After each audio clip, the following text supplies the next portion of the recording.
So ayan mga free, what's up? Hindi tayo ngayon sa may Divisoria Mall. Inigap natin tong burger griller. May order kasi sa atin di-deliver ng Malolos, Bulacan. So tiyaga-tiyaga, init. Dahil pang tao. Sabagay, ganun talaga rito sa Divisoria. Sanay na tayo. Araw-araw naman maraming tao. Yan. Ang hirap kumuha ng rider, lalo mo rider, pero nakausap tayo mga regular rider. So okay naman.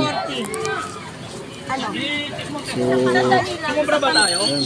Medyo mahirap dahil siksikan. Lunes pa lang ngayon. So again, papunta to ng Malolos, Bulacan, mga free. Meron na namang buyer na nagtiwala sa Cheska OL.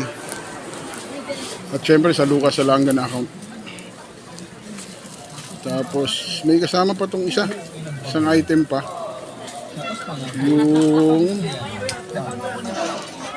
Yung stainless na sink na lababo. Kaya nga mahirap kuhanan ng rider dahil dalawang item eh. Oh. So yun diba? Lumapit sa atin, nag-aalok, buhat daw. Binubuhat ko na nga, bubuhatin pa. So yun lang mga free. Update ko kayo mamaya ulit.